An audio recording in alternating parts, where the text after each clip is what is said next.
Je suis vraiment content qu'on étudie le livre des Actes. C'est un livre unique dans le Nouveau Testament. C'est un des seuls livres dans le Nouveau Testament, avec l'exception possible de l'Apocalypse, là, où on voit l'histoire du développement de la Nouvelle Alliance. On a intitulé d'ailleurs la série là, l'Église en mouvement, là, parce que c'est un livre qui nous explique comment la Nouvelle Alliance va prendre place. C'est un des meilleurs livres, à mon avis, du Nouveau Testament pour comprendre le lien entre l'Ancien et le Nouveau Testament. Parce que vous le savez, hein, la Bible est divisée en deux. Hein, on a l'Ancien Testament et le Nouveau Testament. Et dans l'Ancien Testament, ou Ancienne Alliance, hein, Testament puis Alliance, ça c'est synonyme. Hein. Donc, dans l'Ancienne Alliance, on voit Dieu qui établit une relation unique avec un peuple, le peuple d'Israël. Et puis il lui dit, écoute, tu vas être mon peuple, je vais être ton Dieu, puis je vais être au milieu de vous. Hein. Puis ça, c'est les trois clauses de l'alliance qui est faite avec un peuple. Puis déjà, en Genèse 22, Dieu avait dit à Abraham, à travers toi, Abraham, tes descendants, hein, Israël, c'est les descendants d'Abraham, toutes les nations de la terre vont être bénies. Donc déjà, en Genèse 22, on savait qu'on avait un petit clin d'œil, qu'il y avait de quoi de pas mal plus grandiose et glorieux qui allait arriver. Pas seulement un peuple unique, mais un peuple de Dieu qui est formé de personnes de toutes les nations de la terre, de toute langue, de toute époque. Puis c'est ça c'est l'Église. Donc, ça avait été promis très, très longtemps à l'avance. Et puis, dans les Actes, on voit vraiment l'Église là, survenir hein, à la Pentecôte et puis par la suite là, prendre une croissance qui est surnaturelle, qui est phénoménale. On sait que le livre des Actes des Apôtres, hein, on l'a vu, ça a été écrit par Luc.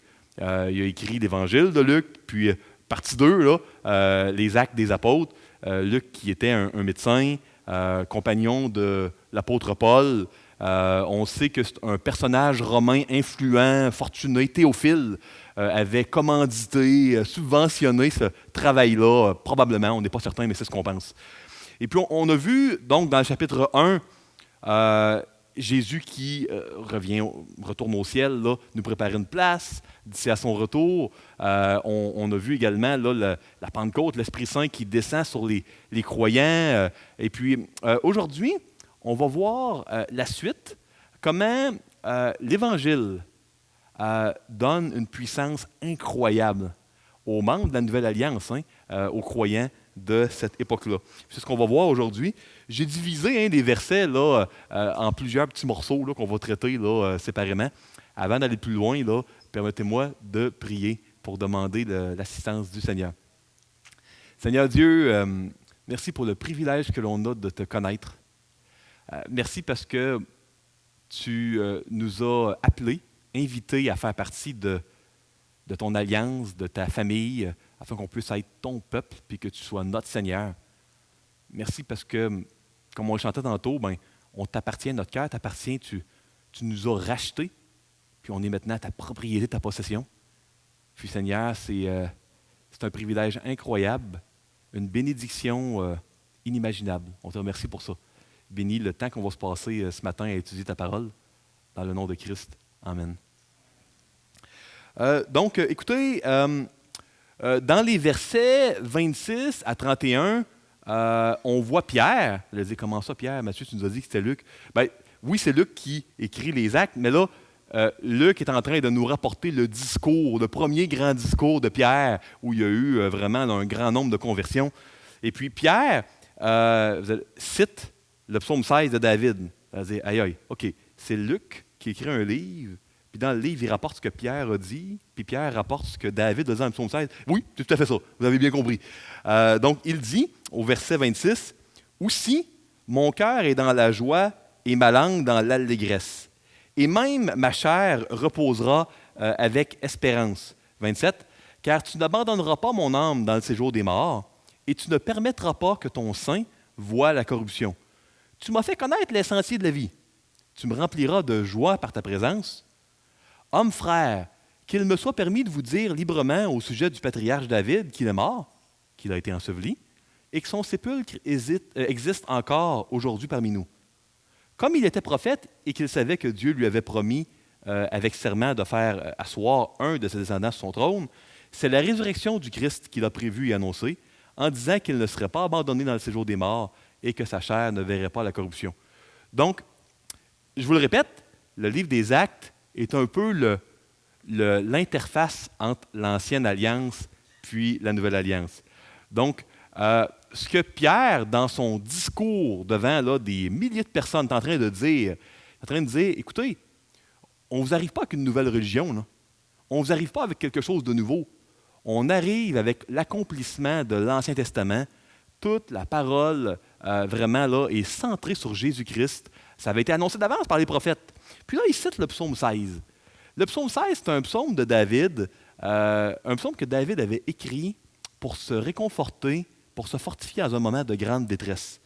On se souvient souvent de David comme soit le roi qui a régné sur Israël, ou encore l'homme de Dieu qui a écrit plein de psaumes, ou encore parfois comme le petit garçon là, qui a vaincu Goliath, là, le géant. David, entre Goliath et qu'il soit roi, a été un fugitif. Donc, dans 2 Samuel, on voit que David, malheureusement, a eu à fuir Saül. Saül était le premier roi du peuple d'Israël.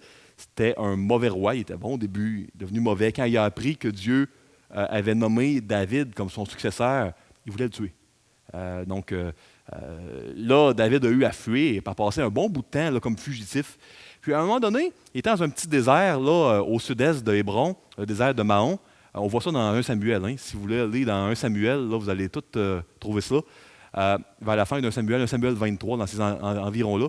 Puis là, on voit David qui était seulement dans un désert là, à une montagne de distance de Saül et son armée. Là, Saül s'en vient pour le tuer. Là, il est là avec une poignée d'hommes. Puis là, l'armée de Saül encercle dans le désert de Mahon David. Là, il est pris. Et puis là, il fait confiance au Seigneur, puis soudainement, il y a un messager qui va voir Saül, puis il lui dit « Hey, les Philistins, tes ennemis jurés viennent envahir le pays. » Là, Saül s'en va évidemment là, sauver son pays, là, il y avait une invasion ennemie. Puis c'est là que David, dans le désert de Mahon, écrit le psaume 16, qui est un psaume où il exprime comment Dieu est son refuge, comment est celui qui le protège, comment Dieu est celui qui lui donne la joie, le bonheur, comment la présence de Dieu est la chose la plus précieuse et la plus importante dans sa vie. Puis durant des siècles et des siècles après, le psaume 16 a toujours été un psaume qui a été chanté par des enfants de Dieu de toute nation, de tout âge, de toute langue, pour se réconforter, se rappeler la vérité que leur refuge, leur protection, ben, c'est Jésus-Christ, c'est Dieu. Et puis là, on voit Pierre qui cite le verset. Bon, on peut peut-être se dire pourquoi il cite le psaume 16, ça n'a pas rapport. David ne parle pas du tout du Messie. Il parle de comment Dieu a été sa délivrance quand Saül le poursuivait. Ici, on doit se rappeler une vérité spéciale. Vous savez, dans les Écritures, les prophéties ont souvent plusieurs accomplissements. Je me souviens, il y a quelques années, j'ai été dans une conférence aux États-Unis qui s'appelle le Gospel Coalition.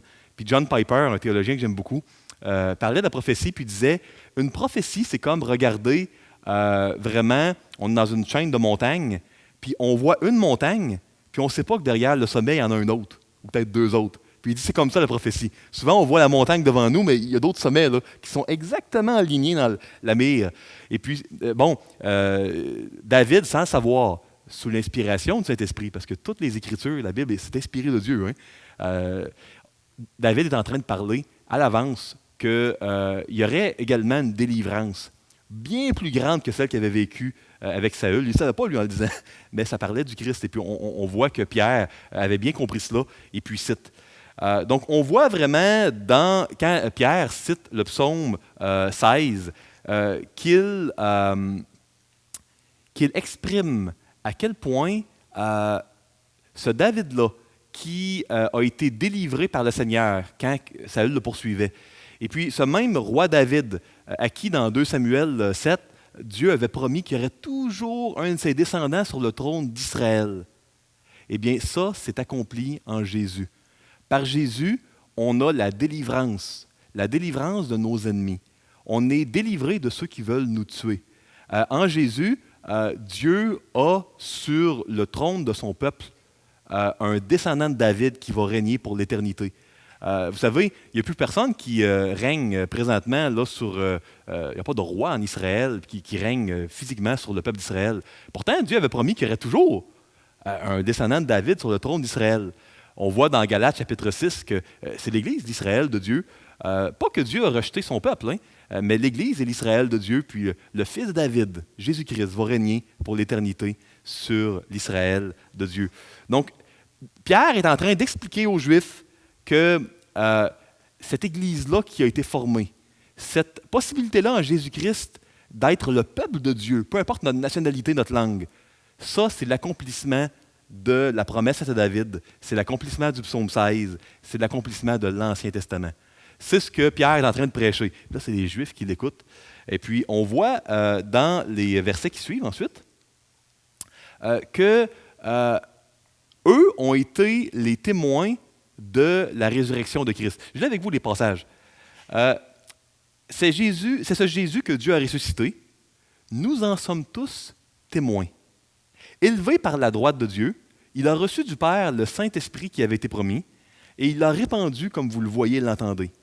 Car David n'est point monté au ciel, mais il a dit lui-même, « Le Seigneur a dit à mon Seigneur, assis-toi à ma droite jusqu'à ce que je fasse de tes ennemis ton marchepied. » Que toute la maison d'Israël sache donc avec certitude que Dieu a fait Seigneur et Christ, ce Jésus que vous avez crucifié.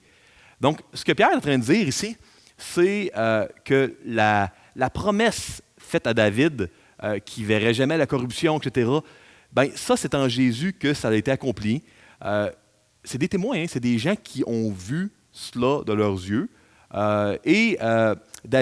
Jésus, le fils de David, est maintenant à la droite de Dieu. La droite qui était le côté favorable chez les Juifs. On a une autre citation. Et puis, c'est intéressant parce que au verset 36, il est dit que toute la maison d'Israël sache que Dieu a fait Seigneur et Christ Jésus. On va dire, pourquoi il mentionne qu'il a été fait Seigneur et Christ?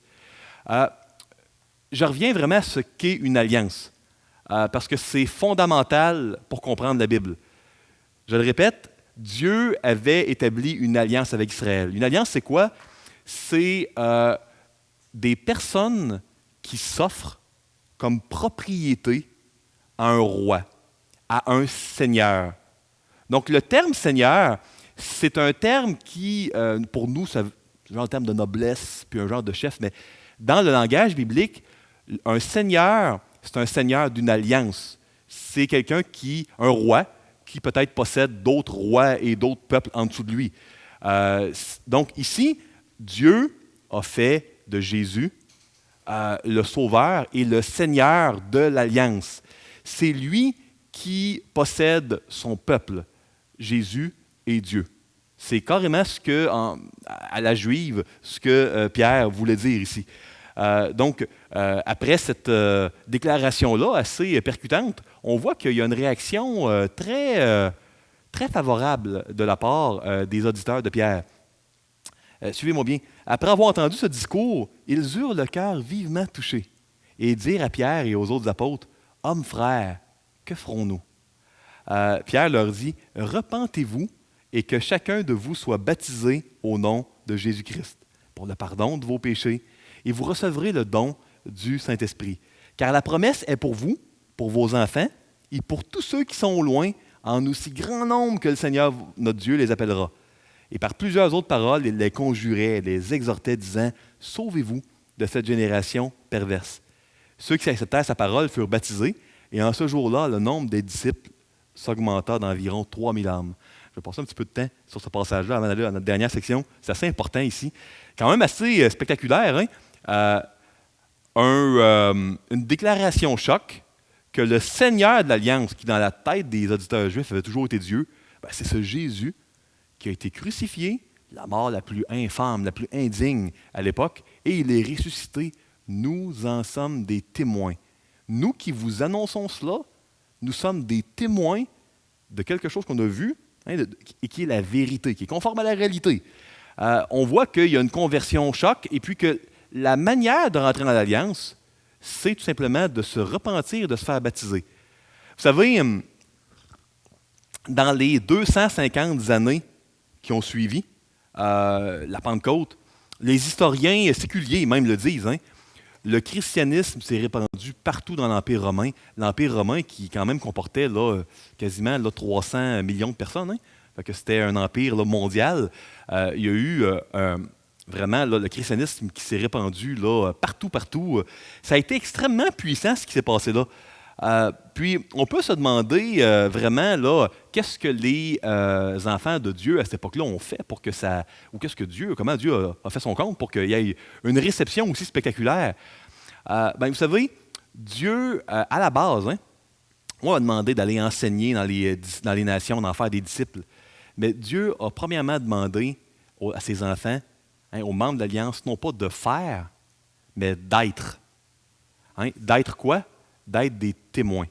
C'est la demande fondamentale. Puis oui, on voit des nations, les enseignants faisant des disciples, mais à la base, premièrement, le Nouveau Testament n'est pas au niveau de faire des choses, c'est au niveau d'être.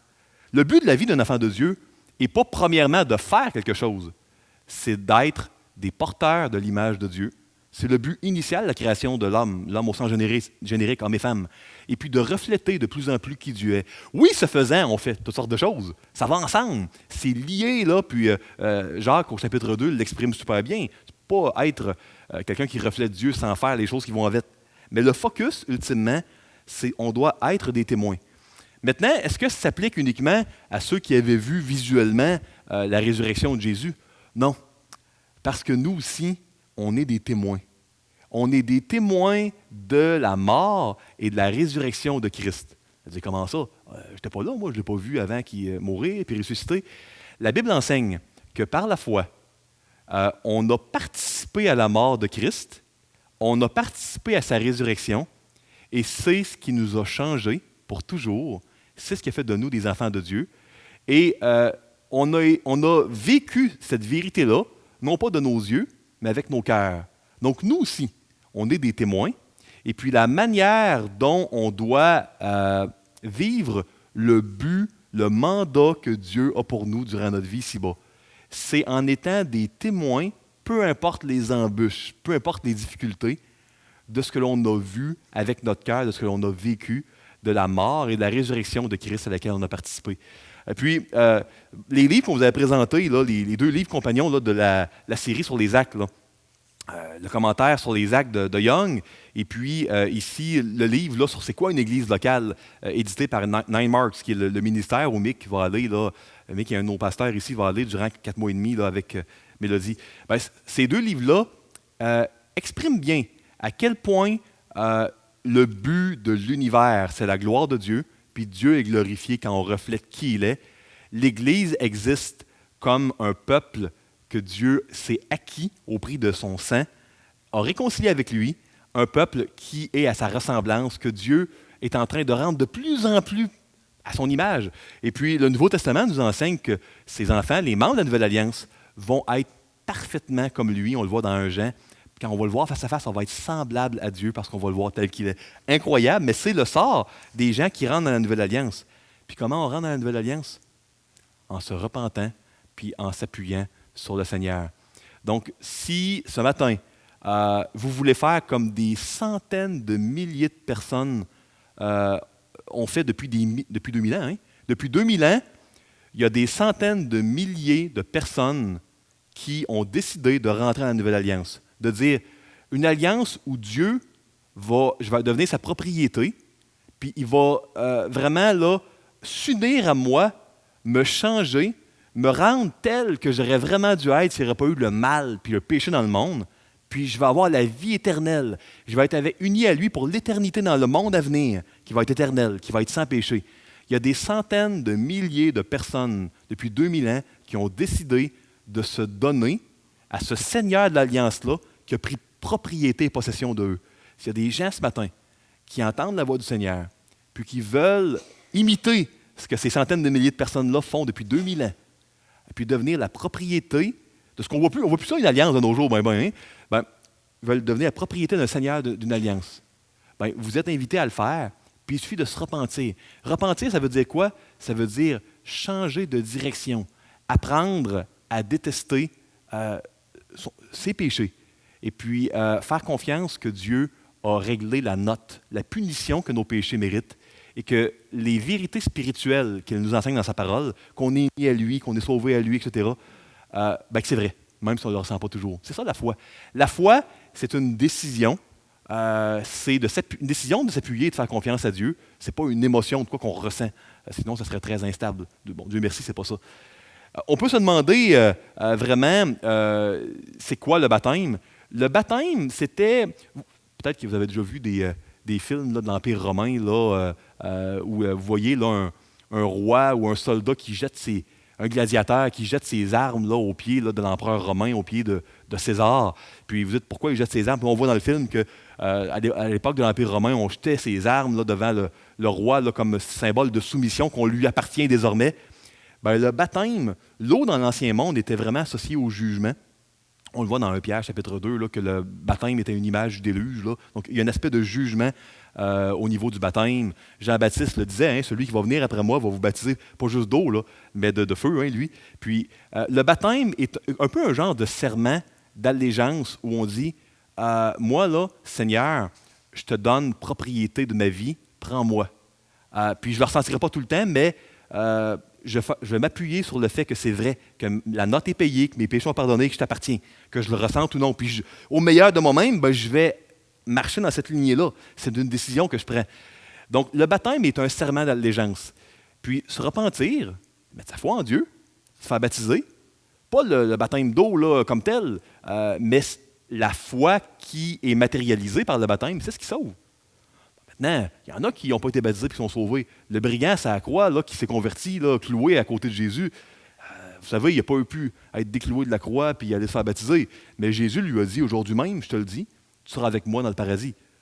Donc, le baptême, ce n'est pas l'acte physique du baptême qui sauve. Mais pourquoi ici, il est question de se repenser, de se faire baptiser? Parce que dans la tête des Juifs, le baptême était ce serment d'allégeance, cet engagement-là à rentrer dans l'alliance. Donc, c'est tout. Hein? C'est pas comme si on a expié nos péchés. Si on se repent, on met notre foi en Dieu. Si on a l'opportunité, contrairement aux brigands, de se faire baptiser, ça symbolise. C'est la foi derrière le baptême qui sauve, pas le baptême comme tel. Bien, on est sauvé. On rentre dans la nouvelle alliance. Il n'y a personne qui peut nous séparer de Dieu. Et puis, c'est aussi formidable que ça. Peu importe, c'est plus limité aux Juifs, peu importe notre nationalité, peu importe les choses qu'on a pu faire dans le passé. Peu importe nos croyances d'avant, peu importe nos émotions avant, pendant, après, on fait partie ensuite du peuple de Dieu.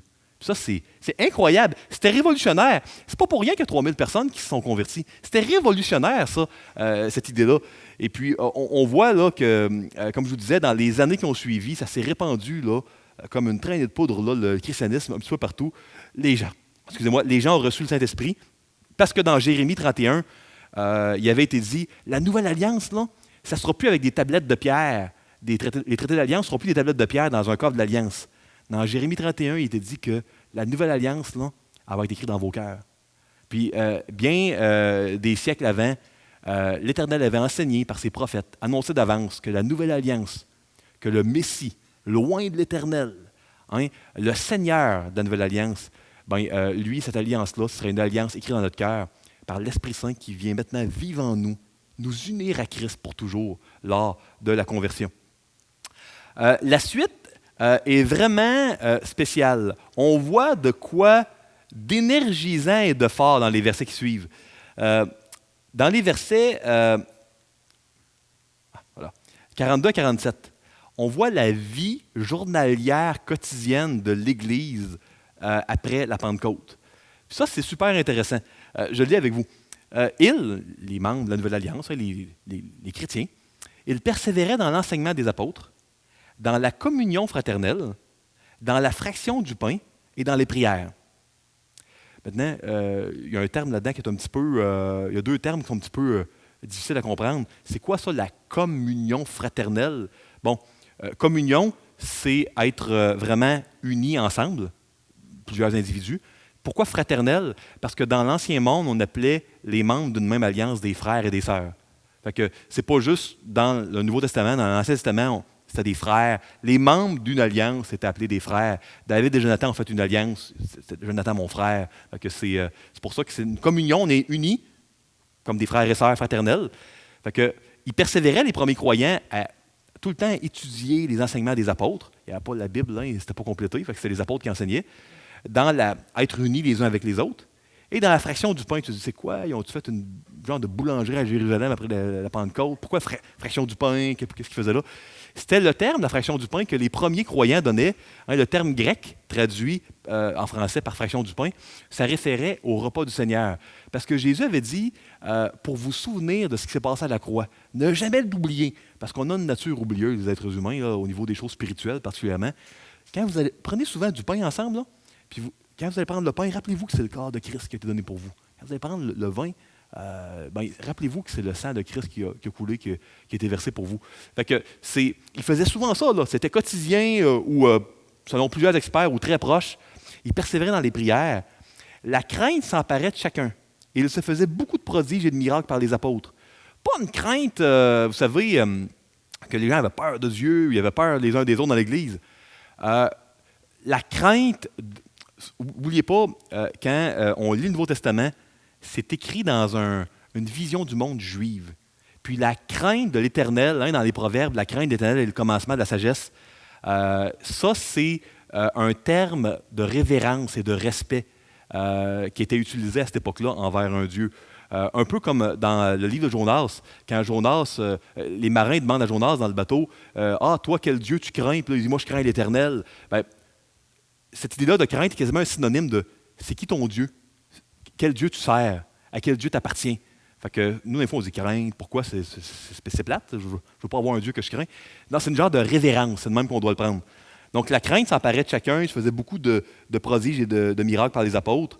Tous ceux qui croyaient étaient dans le même lieu et ils avaient tous en commun, les biens. Là. Ils vendaient leurs propriétés et leurs biens et ils en partageaient le produit entre tous selon les besoins de chacun. Là, vous allez dire, finalement, le communisme, c'est peut-être la bonne solution. C'est-tu ce qu'il faut faire ici? Je veux dire, on lit ça, ça ressemble au communisme. Non, rassurez-vous, je ne suis pas en train de créer un nouveau parti politique là, ce matin ici à l'Église là, avec l'équipe pastorale. Il y avait un contexte. Souvenez-vous que tout ça, là, la Pentecôte, ça s'est produit là, lors de la fête annuelle à Jérusalem où il y avait des croyants là, de plusieurs régions du monde qui étaient venus à Jérusalem pour adorer Dieu, pour donner les sacrifices dans le temple. Là, il y a eu la conversion. Les gens en visite à Jérusalem pour la fête là, juive étaient là pour une semaine, 2 semaines, pas là pour un an. Mais là, ils venaient de se convertir, ils voulaient en apprendre plus. Puis, fait que ce contexte particulier-là a amené les gens à tout vendre puis à s'organiser, à se serrer les coudes, comme on dirait. C'est un petit peu l'équivalent de s'il y aurait une catastrophe naturelle. Là, on a eu une inondation, on s'est serré les coudes quand même. Mais mettons qu'il y aurait vraiment une guerre au Québec ou tremblement de terre, là, puis il y a la moitié des maisons puis des biens de tout le monde ici qui se détruit. La chose à faire, c'est dans la famille de l'Église de serrer les coudes, d'essayer de s'organiser puis de prendre soin. C'est l'équivalent de ce qu'ils ont fait à cette époque-là. Ils étaient 46 chaque jour. C'est spécial, hein? Ils étaient chaque jour, tous ensemble, assidus au temple. Ils rompaient le pain dans les maisons et prenaient leur nourriture avec joie et simplicité de cœur. C'est chaque jour. C'est quand même assez spécial de dire chaque jour dans les maisons, il y a des mini-réunions de prière. Non, chaque jour au temple et dans les maisons, ils rompaient le pain, ça mangeait ensemble. C'est assez particulier. Les croyants de l'Église primitive avaient un amour qui était tellement grand que il n'y avait jamais assez de temps les uns avec les autres. Ils étaient toujours ensemble, que ce soit pour aller manger, pour aller dans le temple adorer, pour prier. J'imagine qu'il y avait plusieurs personnes locales qui avaient des champs puis ils vendent des propriétés. Ça veut dire qu'un champ, il faut. Moi, je ne suis pas fermier, mais j'ai entendu dire que c'est assez exigeant d'être fermier. Il y avait sûrement des champs à labourer, il y avait des troupeaux. Je suis sûr qu'il y avait du travail en masse à faire. Mais c'était ensemble. C'était très, très, très communautaire. Ça, c'est très difficile à comprendre pour nous, les Nord-Américains. Un Africain ou un Asiatique a plus de facilité à comprendre ces passages-là. Parce que dans plusieurs régions du monde, c'est très, très communautaire, encore aujourd'hui. Allez en Asie, puis vous allez voir là, des familles avec les grands-parents, puis les petits-enfants, puis le cousin, tous dans le même appartement. Puis ça s'organise avec un petit espace. Allez en Afrique, c'est la même chose. Au Québec, c'est très individualisé, puis avec la clôture, la headset, puis le moins de voisins on a, mieux c'est quasiment. Je caricature, mais c'est pour vous dire, on a une manière de vivre notre vie où on veut. C'est correct de voir les autres le dimanche, on va serrer la main, mais à la réunion de prière dans les maisons, là, wow, je veux dire, regarde, c'est pas péché, la Bible ne leur donne pas. Good. Bon. Fait que c'est de se donner un peu là, une genre de. Pas trop de monde. On a l'idée que si on est avec trop de monde, ça va être lourd. On est donc béni d'être en Amérique du Nord, de ne pas être entassé comme en Asie ou en Afrique ou ailleurs.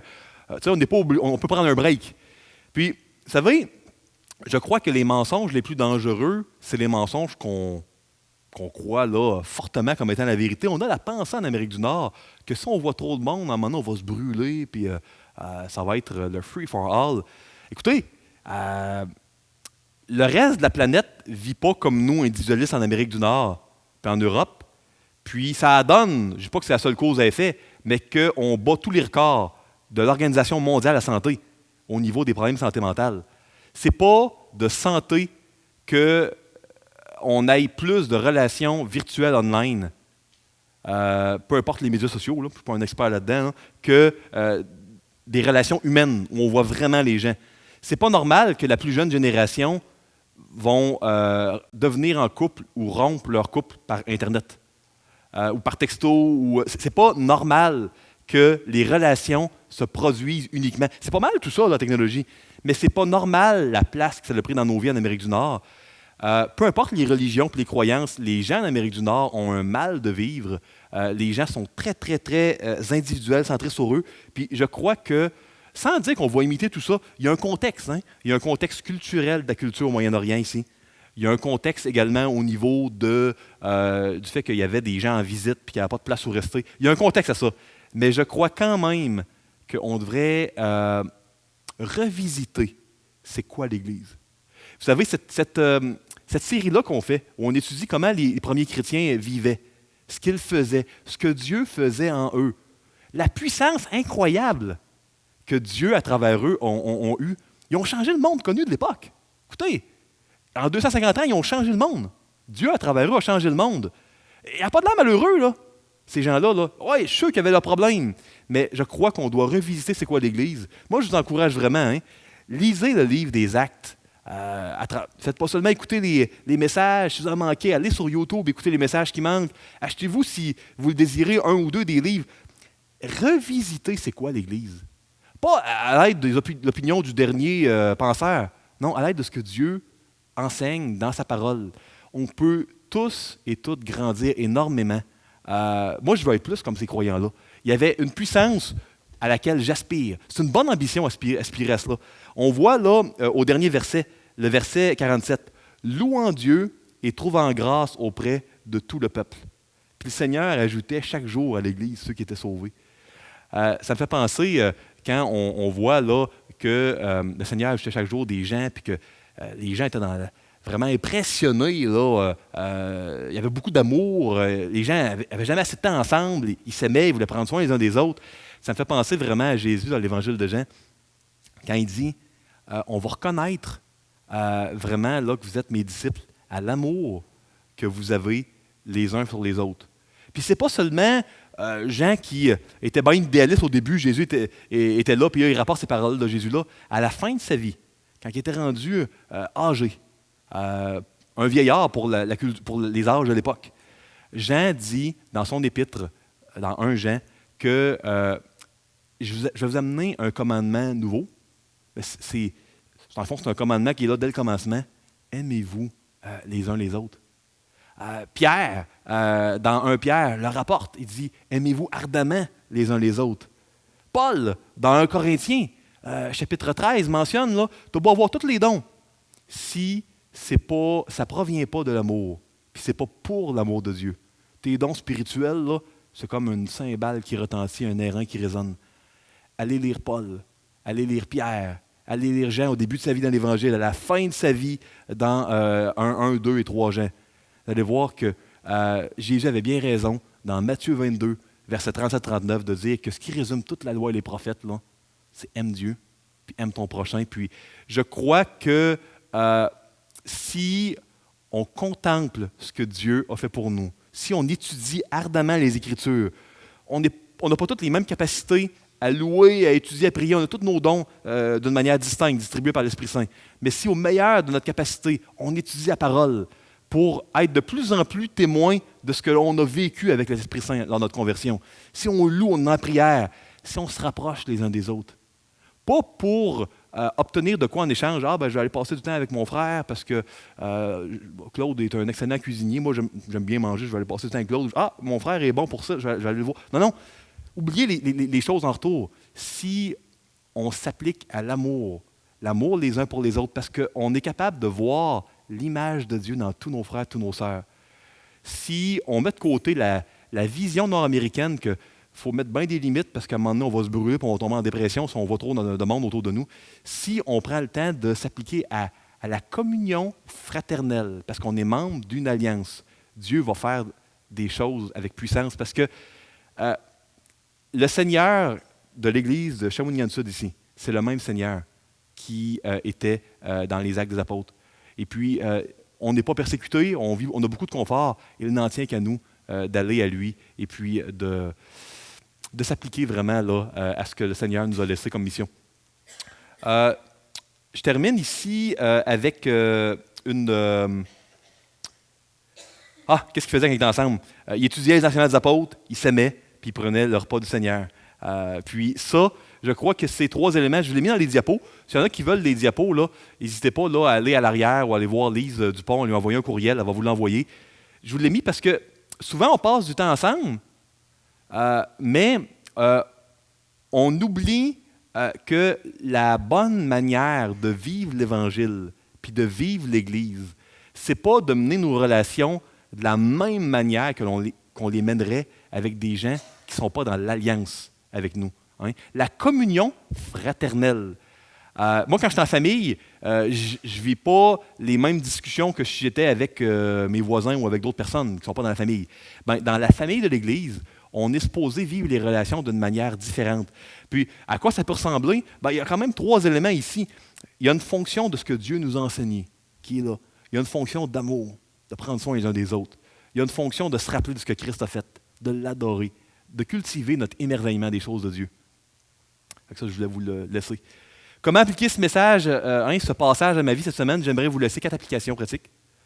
1, vous savez, les personnes qui ont l'Esprit de Christ en eux, tous les membres de la Nouvelle Alliance qui ont mis leur foi en Jésus. Puis, je le répète, il y a des gens ce matin qui veulent rentrer dans l'Alliance. Suivez l'exemple des centaines de milliers de personnes depuis 2000 ans qui rentrent dans l'Église. Mettez votre foi dans le Seigneur, puis repentez-vous de vos fautes. Vous savez, le baptême est possible ici à l'Église. Venez me voir, venez voir un des pasteurs. On a le pasteur Patrick, M. Mitchell, le pasteur Michael ici. Venez nous voir, ça va nous faire plaisir de parler avec vous. Et puis, Dieu est notre refuge. C'était le refuge de David, c'était notre refuge. Dieu, c'était le trésor le plus grand de David. C'était pas la royauté, nous, c'est notre trésor. Dieu était le roi. Dieu était le roi de David. Dieu est notre roi, nous aussi. Dieu était le conseiller. Dieu est notre conseiller. On a les mêmes objets de joie que David avait dans le psaume 16. Ça, c'est une des choses qu'on doit se rappeler cette semaine. Deuxièmement, de se rappeler que dans une société qui est obnubilée par les émotions, où les émotions sont idolâtrées, mises de l'avant, partout, il faut se rappeler que la foi, ce n'est pas une émotion. La foi, c'est une décision que Dieu nous rend par la régénération capable de prendre. Hein? Donc moi, je vous encourage vraiment, là, dans les moments où vous vivez de la confusion au niveau de vos émotions par rapport à Dieu, vous dites « Hey, je ne ressens pas là, que je suis nécessairement sauvé. » Souvenez-vous que la foi, c'est justement de vous appuyer sur les vérités et les promesses de Dieu, même quand vous ne les ressentez pas. J'ai lu durant les vacances, la semaine dernière, le voyage du pèlerin, la version bande dessinée là, qu'on a acheté, là, Dan nous a fait acheter. Les enfants aiment beaucoup ce livre-là. Ça a été écrit il y a 500 ans environ. Puis, vers la fin de son voyage vers la cité céleste, Chrétien vit des doutes au niveau émotif. Il dit « Hey, je ne suis pas sûr que je suis sauvé vraiment. Mes péchés m'oppriment. » Puis là, tu as plein d'espoir qui lui dit « Non, rappelle-toi. » Puis la foi, c'est de s'appuyer sur ce qu'on sait être la vérité, pas sur nos émotions. 3, on a besoin d'un sauveur qui est capable de nous rendre le bonheur, de nous le donner puis de nous faire réussir notre vie. Puis Vous savez, le monde est brisé par le péché. Dieu, qui est un Dieu d'amour, est en train de réparer l'univers, va en créer un nouveau, des nouveaux cieux, de nouvelles terres, puis tous les êtres humains qui désirent faire partie du plan de rédemption. Rédemption, c'est rénovation, réparation de Dieu pour l'univers. On peut rentrer dans l'alliance. L'invitation est faite à tous. Il y a beaucoup d'appelés, mais peu d'élus. 4. La puissance de l'Évangile ne se manifeste pas parce que les personnes dans le peuple de Dieu font, mais parce qu'ils sont. Comment Dieu nous appelle à changer de plus en plus à sa ressemblance. La transformation que Dieu fait en nous, c'est ça, la puissance de l'Évangile qui nous amène à aimer. Des gens qui sont des inconnus. On voit Paul, qui était de la haute société, lui, pour la culture de l'époque, qui, dans ses lettres à certaines églises, mentionne à quel point il s'ennuie puis il a hâte de voir d'autres personnes qui étaient probablement de classes différentes. Vous savez, peu importe la couleur de notre peau, nos opinions, nos goûts, niveau social, capacité artistique, sportive, on est frères et sœurs. On ne serait jamais ensemble, on ne se connaîtrait pas si ce n'était pas de l'Esprit Saint et de Dieu. Mais Dieu nous a appelés à une nouvelle vie. Puis, c'est important de ne pas prendre cette invitation-là de la part de Dieu d'une manière légère. Parce que c'est la plus belle invitation de notre vie qu'on ne recevra jamais. L'invitation à devenir partie prenante du peuple de Dieu, à être sa possession, sa propriété, qui prenne soin de nous, puis qui nous amène dans son monde éternel. Que le Seigneur puisse nous amener à mieux réaliser la grandeur de son amour, la richesse de ce qu'il a préparé pour ses enfants. Que le Seigneur vous bénisse tous et toutes cette semaine, puis n'oubliez pas que comme enfants de Dieu, vous êtes aimés du Seigneur. Amen.